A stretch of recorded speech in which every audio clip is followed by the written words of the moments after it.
Welcome to Yakima. I know you are moving here. Maybe you got orders, maybe a job transferred you, maybe you're retiring and you're looking for something different. Whatever brought you here, I want to tell you a little bit about the town that you are moving to because I moved here 9 years ago and I love it. My name is Corie Burke and I'm a realtor here and I've learned this place inside and out. So let me give you the real picture, the neighborhoods, the economy, the culture, and what you're actually getting into. And if you've been around here before, you may realize that my background looks a little bit different today. And that's because I broke my tripod and my gimbal all in one go. So we will be making it work from the next few videos. So today, let's start with what Yakima actually is. Oh, my dog is snuggling me. That's very sweet. It is a city of around 97,500 people, and the county has over 250,000 people.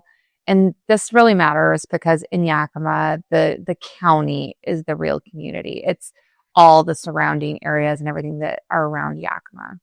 It's located in central Washington, east of the Cascades, and it's very dry and very sunny. 199 days a year. You'll hear people say 300 days a year of sunshine, but it's actually 199-ish. The city itself is in a valley. It's not sprawling. It's walkable parts, manageable in size, but you're not dealing with Seattle traffic and you're not in the middle of nowhere either. It's not that rural. You're in a place with actual community. And the surrounding communities are really part of Yakima's culture and Yakima's neighborhoods. So to the north, you'll have Sela, you'll have Cowiche to the northwest, Tieton to the west, Moxie you'll have to the east, Union Gap, Matchees is in the northwest, like before you go over Highway 12 or 410. And all of these are really integrated into the Yakima experience. You'll shop here, work here, play here. They're close enough that it really does feel like one big community, but far enough that each really does have its own personality. So now, specifically in Yakima, where will you want to live? Let me walk you through some of the main neighborhoods in Yakima City. The first neighborhood we'll talk about is West Valley. So the housing in West Valley tends to be 1970s-ish and newer. It moves towards new construction. The further out you go, you're going to get into a lot more like developments and things like that. The vibe is really kind of like a suburban subdivision vibe in areas or older subdivision vibes. And it's really established. There's lots of its own economy and everything out there. You're going to have its own shops, its own restaurants, and it's really family oriented. People who live in West Valley are typically a lot of families and people who want newer homes and space. You're going to get a lot more established families out there. The feel is also really quiet, definitely planned feeling, and definitely very residential. Then you'll have the Nob Hill area. That's the area around Randall Park. The housing, you're going to get a lot more like 1970s, 1980s, lots of like ranchers and ramblers. It's super popular because it's really walkable and has a good sense of community because of Randall Park. The vibe is really family heavy, walkable, established neighborhood feel. You get a lot of families who move into there and never leave. And you're going to get a lot of really lovely mid-sized homes. You're not going to get anything really over 2,000 square feet in that area. But you're also not going to get anything too small either. A lot of the neighborhoods here are built around parks. So like the historic district, you're going to see a lot of people referencing Franklin. And that's the next neighborhood we're going to talk about is the historic district. The housing, you're going to get a lot more 1920s, 1930s, up to 1950s, 60s. You're going to actually get homes that the floor plans came out of the Sears catalog. Yes, you used to be able to buy housing floor plans out of a Sears catalog. The vibe in the historic district is very character rich, very walkable, lots of charm, mixed ages and stages. You got a lot of older people in the neighborhood, but it's very walkable. You will always see people walking around. When I say it's walkable, I mean walkable for like fun and leisure, not walkable necessarily shops wise. Like you're not going to go get your groceries by walking. People who live here are a lot of longtime residents, lots of young professionals, people who really value character, and retirees. The bonus there is definitely Franklin Park. It's another really beloved neighborhood hub. It has the pool, it has the museum, has the pavilion where you have like outdoor live music concert, and one of my personal favorites, the tennis courts and the pickleball court. The next area is the area around the college. So it's the more central Yakima area near Yakima Valley College. The housing there is still those like Sears catalog era homes mixed with multifamily and lots of rentals. And you're going to have a lot more small homes in this area. The key feature there is the lots do tend to be bigger given the home size. Further out west, you're more likely to get like smaller lots with bigger homes, unless you're specifically getting like acreage. But in this area, you're definitely going to get some bigger lots, which is nice. The vibe is a very diverse vibe, mix of owner-occupied and rentals. So you're not going to get as many homeowners in the area. You're going to get a more affordable lifestyle here. The people who live here tend to be young professionals, students, and people prioritizing affordability. Families on a budget really tend to really love it in this area. You're going to get a lot more neighborhood energy. You're going to get the feel of it being kind of hustling and bustling because everybody here is working hard. The next neighborhood I want to talk about is the Uplands. This is one of my personal favorite areas. Then you're going to get a lot of mid-century homes in the Uplands area. It's a very established, often very large lot, quiet residential area. And the people who live here are people who really value the mid-century charm and those really like good bones houses. You're also going to get a lot of people here who love Gilbert Park and everything that Gilbert Park has to offer. You're going to feel a more stable, mature area. And you're also going to see a lot more mature landscaping in this area versus if you go a little bit further west into West Valley. And so a lot of people like it for that landscaping and that natural feel. Next neighborhood area is Terrace Heights. It was a much more rural area, but over the past couple of decades, we've really seen it filling in with a lot more subdivisions kind of filling out those areas around the older rural housing. You're going to see a mix of mid-century homes and newer subdivisions built around those mid-century homes. And the vibe is really transitional. It's not fully rural, and it's certainly not urban, but you're going to get more of a subdivision feel. And it's a really easy shot into downtown and an easy shot to the highway, which makes it easy to get everywhere, which is really nice. You're going to get a lot of people who want to live here because they want more space and they want more of that subdivision feel, but they don't want to pay a premium for it like they would in West Valley. Your money goes a little bit further out here. The character is definitely more of a hybrid feel. You can get more rural the further out you go, some quieter, and some's more of that suburban, like neighborhood, people riding their bikes kind of feel. Next, we have Moxie. And the Moxie housing, you're going to see some older like farmhouses and stuff before they sold off their land. And then you're going to see a lot of mostly mid-2000s construction around it, and then a little bit of even newer construction. And all very subdivision around that because the builders were able to come in, get the land cheap, and build around these more rural homes. And then you also still have the areas that are still very rural, which is really nice. So it makes for a nice mix. The people who live here are people who want newer homes, and they really don't want that HOA structure. They want newer homes. They want affordable homes for their family that they're not going to have to worry about. And they usually want East Valley schools. You'll also get a lot of people here who are working in ag and related fields because it's an easier commute on them. These are typically the people who want the more rural country feel. Even if they are living in a subdivision, it still does feel pretty removed and pretty rural out there, which is really nice because you're surrounded by fields, hops, and you're surrounded by the agricultural industry. So you've got options. Whether you want brand new, historic charm, affordable, or upscale, Yakima's really got a neighborhood for you.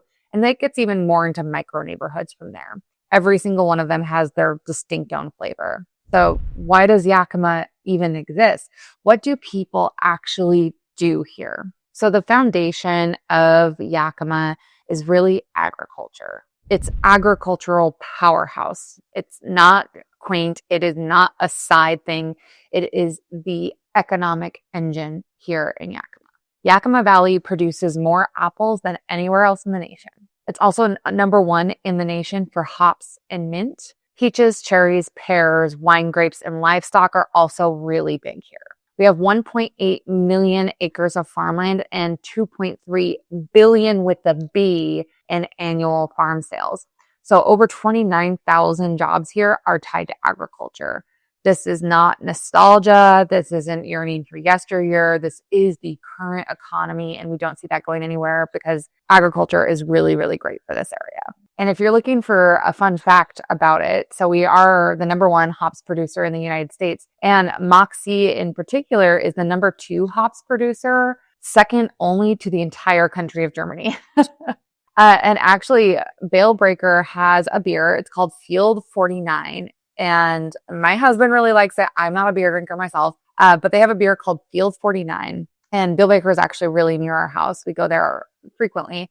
And Field 49 is the only beer in the world where the beer you're drinking, the hops have never left the land you're sitting on. When you drink a beer called Field 49 at Bill Baker, that's what you're experiencing. Also, the hops for the royal wedding with Kate Middleton, grown right here. But beyond agriculture, what are the other types of jobs here in the Yakima Valley? Well, healthcare is also a really, really big job sector. Yakima Valley Memorial Hospital, clinics, over 18,000 jobs. They're stable and good wages. We have had a lot of turnover in ownership, leadership, things like that have sometimes made those jobs hard for people to want to continue to be at, but we're constantly hoping that those things will even out over time. Government is also a really big employer, with schools, county, and state offices of a variety of different sources being a major employer here. Manufacturing and retail is also a really big employer, with over 8,000 manufacturing jobs and over 11,000 retail positions.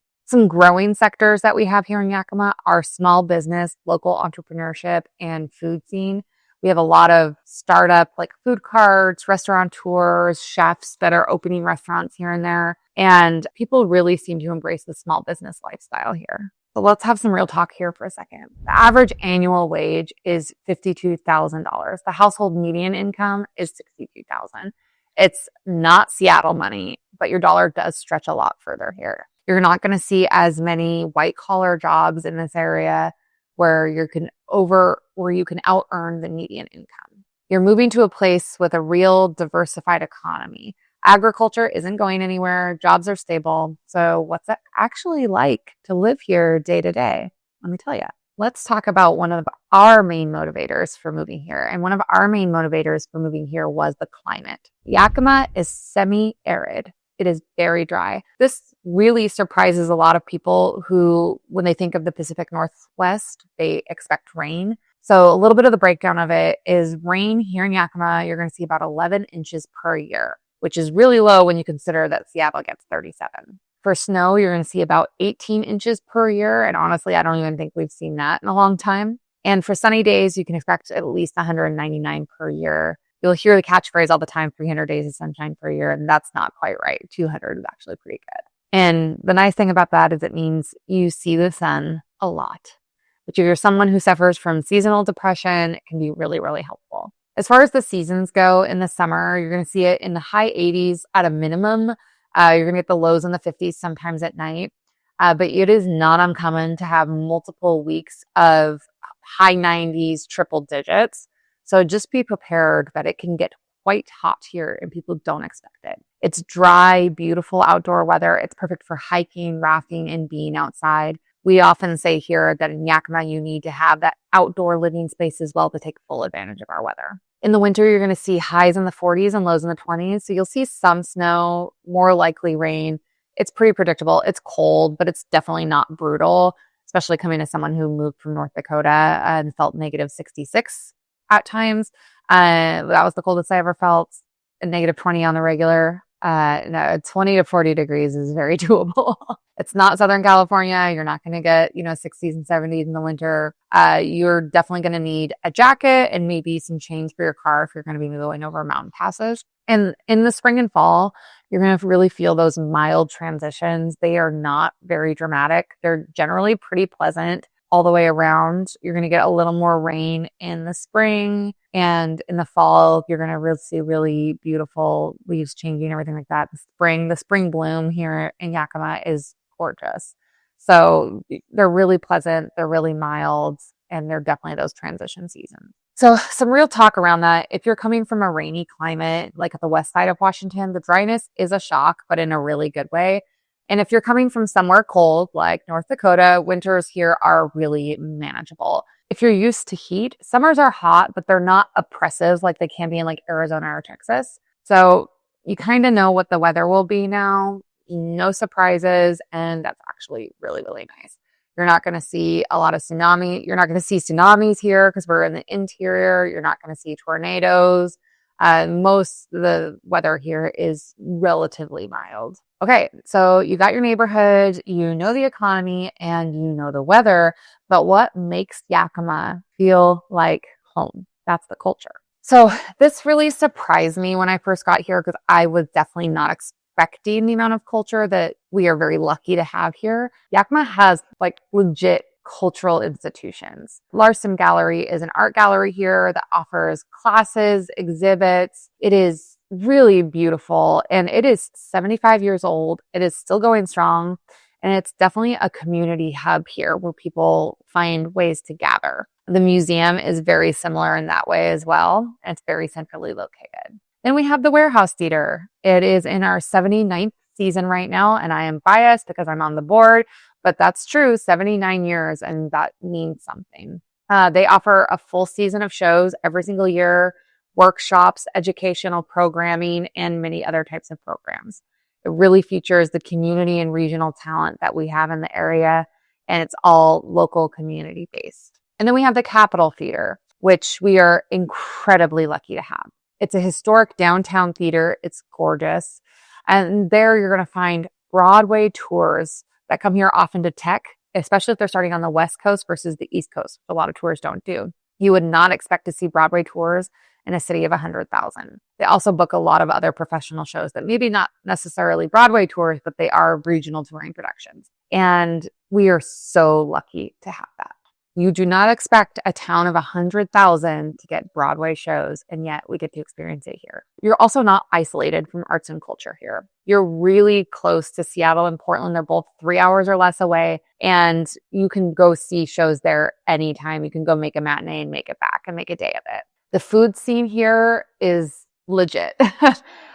This is not to be oversold. The food scene here in Yakima was one of the biggest surprises for me because I was expecting to get a lot of like franchises, like, like the Outback Steakhouses and Applebee's and things like that. But people take real pride in their food here. We have a lot of chefs who were drawn to this area because of our agriculture, and they stayed and made this place their home. And it's really a special thing. And the cool part is, because of their location, we do have a farm-to-table reality here. Restaurants often source from fields that are just miles away.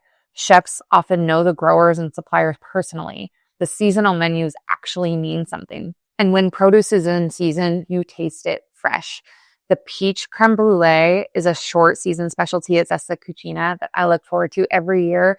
And I just saw their picture on their social media that it is on right now, and I cannot wait to get my own peach creme brulee this year. We also have a lot of really great dining diversity. We have historic diners. Some of them have been in business for over 60 years. We have really casual spots. We also have really elevated restaurants. We also have craft beers and local breweries thanks to our hops supply here. And food trucks are a full-fledged business model here. The number of different food trucks that go to all these different breweries is awesome, and you can look at their schedule and see when some of your favorite trucks are coming through. The wineries, also, the Yakima wine country is real and it is legitimate, and they also pretty much all serve food as well. You also have the farm stands, you-pick operations, and fresh produce year-round. People here really support local businesses. It's not lip service, it's real actual culture here. Another thing that's really great about Yakima is the outdoor recreation. You're close to amazing things without being very far away, and there's a lot of really great stuff just right here. So here you can go hiking very easily. You can go fishing. You can go fly fishing in this area. You can go backpack ice fishing. You can go on the Columbia River. You can go a lot of different places really easily. And whitewater rafting is right here local. You can even tube. You can go to parks, trails, and lots of different outdoor accesses. So just a short drive away, you have Mount Rainier, Snoqualmie Pass, the Gorge, forest recreation in the Cascades, the Hoh National Rainforest, the Olympics. Like, you can go so many places so quickly. You are certainly not trapped in a rural hellscape at all. You're definitely connected, and that really matters. And one thing you'll really notice here is that people here actually really do support their neighbors. Local businesses matter, community matters. It's small enough to feel real and big enough to have options. So here is the place you're actually moving to.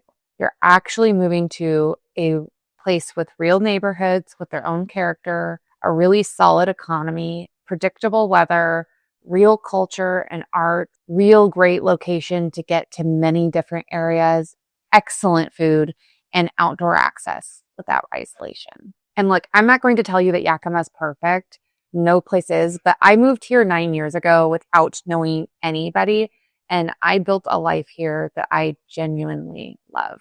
So you're moving here. Maybe you didn't have a choice. Maybe you did. Either way, you're about to discover a place with real community, real economy, real character, and people that actually care about their town. Welcome to Yakima. And if you have questions about neighborhoods, the real estate market, or anything else, I'm happy to help. Please reach out.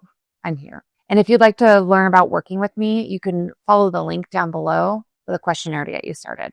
Again, my name is Corie Burke, your local Yakima County real estate expert, and I will see you in the next one. But hold on, before you go, if you've enjoyed your time here and you would like to see more, please subscribe, or YouTube thinks you might like this video next.